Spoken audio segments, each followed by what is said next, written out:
Sam back to throw. Swings it left. Caught by Ty Johnson. Left sideline. He's in. That's a Jet touchdown. Gore runs left. Dives. Pushes the pile. He's in. Down the right sideline. It is tipped and broken up by Marcus May. If the Jets get a first down on this play, the game is over. Darnold drops to throw. It's caught. It's a first down. A big fist pump from Frank Gore. The Jets will get their first win of the season. It was the craziest game maybe in the last 25 years that we've seen in the regular season. The irony of it is Jalen Ramsey's in on that last play.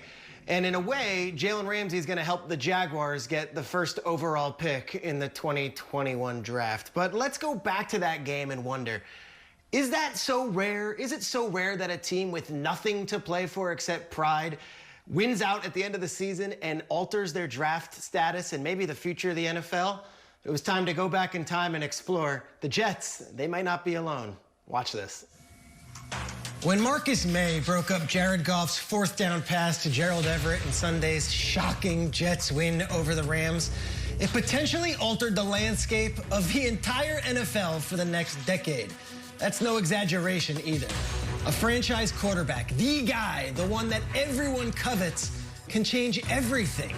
Not only for the team that gets him, but for the ones that have to face him in the coming years. And yet, this isn't the first time a team won its way out of securing a surefire, no-brainer, top overall NFL draft selection. Let's go back to 1988, when the Green Bay Packers entered Week 15 with a 2-12 record and owned the tiebreaker for the first overall pick. Green Bay, and credit to those guys, as it's a credit to the Jets this week, incredibly emerged from the darkness to not only beat Minnesota, but then to throttle Phoenix, not Arizona, but Phoenix, in the final 2 weeks of the season. Those two wins and that 4-12 record meant nothing to Packers fans, but it completely changed the NFL in more ways than one. That's because it was the Cowboys that year who finished 3-13 that ended up getting the first pick overall. And they ended up selecting Troy Aikman. Because of those two wins, Green Bay picked second, and they selected Tony Mandarich out of Michigan State. It is safe to say Troy Aikman had a better career than Tony Mandarich. And who knows, if Clint Didier and Larry Mason don't top Neil Lomax and Stump Mitchell in that Week 16 Packers over Cardinals win, maybe Aikman is a Packer. And maybe Brett Favre never is. And then maybe Aaron Rodgers never is a Packer after Favre. We don't know. But that's the point. That win by the Jets on Sunday can change everything. So let's get back to those, because in 1992, we had another weird deal. It's Week 17, and the 2-13 New England Patriots are led by someone named Jeff Carlson at quarterback, and they're giving the Dan Marino-led 10-5 Dolphins everything they can handle in the final week of the season. The game goes to overtime, where Marino and Bobby Humphrey, yes, Marlon's father, get the ball in range for a Pete Stoyanovich field goal. The Patriots, they would get the #1 pick if Pete Stoyanovich makes the kick. Guess what? He does. In that case, the Patriots, they draft Drew Bledsoe, and in 4 years, they're playing in a Super Bowl. Had the Patriots somehow won that game, and Stoyanovich misses the field goal, or Jeff Carlson does something heroic at the end, it would have been the Seahawks who would have gotten the first overall pick in the upcoming draft. And it would have been the Seahawks who no doubt would have drafted their local hero, Drew Bledsoe, over Rick Meyer.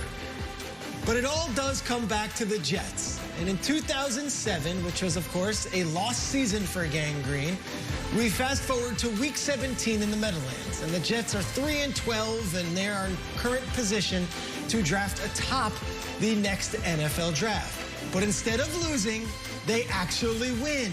And Kellen Clemens beats Brody Croyle and the Chiefs. And suddenly the Jets go from having the #2 or 3 pick in the draft to the #6 pick. The Jets, they needed a quarterback desperately. They win that game, and they no longer have a top 3 pick. Well, guess who the #3 overall pick was that year? A future league MVP and a current 13-year starter for the Atlanta Falcons, Matt Ryan. The #6 overall pick that year, the one the Jets got, Ohio State Combine workout wonder, Vernon Gholston. Matt Ryan has started 203 games in his NFL career. Vernon Gholston started just 5 games in his NFL career. But who knows? Maybe Aikman isn't Aikman if he goes to Green Bay instead of Dallas. And maybe Bledsoe isn't Bledsoe without Parcells. And maybe Matt Ryan would not be Matt Ryan or an MVP if he was a New York Jet. The truth is, as the saying goes, it's any given Sunday. In the NFL, it is a crapshoot when it comes to the NFL draft. And just watch.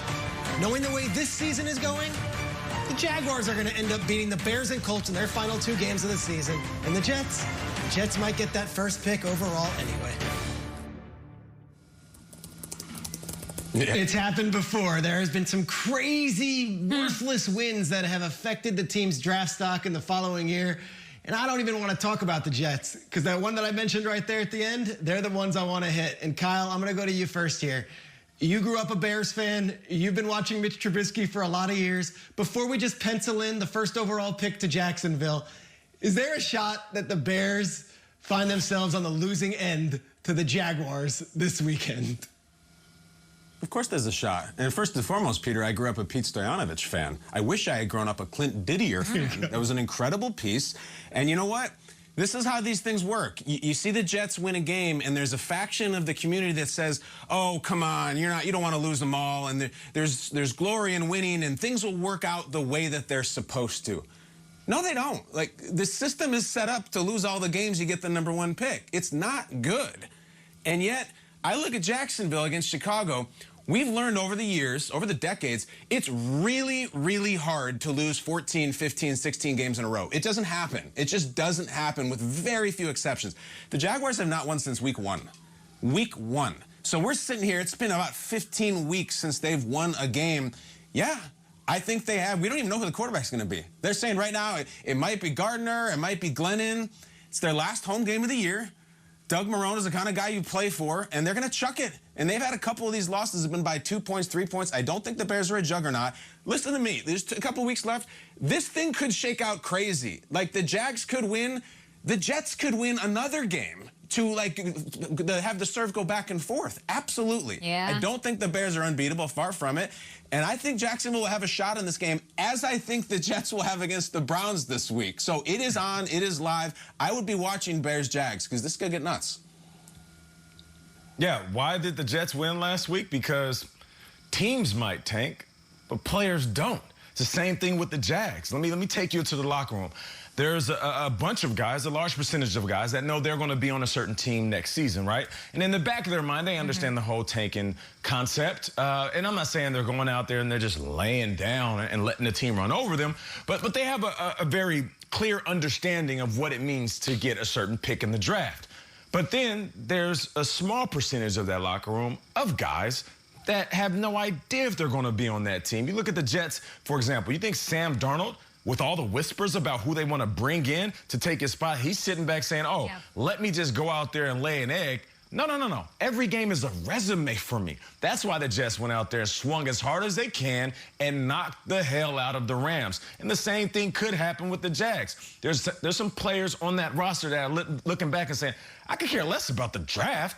I'm worried about my career." So don't be surprised if they come out swinging. If Chicago isn't ready, they can end up losing this game. Yeah, caught. I think the key here, it's hard for me to imagine the Jaguars upsetting the Bears if they don't have James Robinson. I've been keeping my eye on that all week. He has been the bright spot. He has been an absolute stud out of nowhere on a bad team offensively. He's banged up. They might hold him out. That's what Doug Marrone said. We're going to rest him. We're thinking about it as far as practice is concerned. Still a chance he plays. If he doesn't, I'm going to say the Jags don't have a very good chance to beat Chicago. Okay, every single Jets fan in New York right now is working hard to root as hard as they can for those Chicago Bears. So not only are the Bears fans rooting for the Bears, but I can promise you everyone in New Jersey, New York, and anyone who bleeds green, they're all rooting for the Bears. Bears, don't screw this up. Don't screw it up. Nate, let's talk about Juju dancing. Overblown?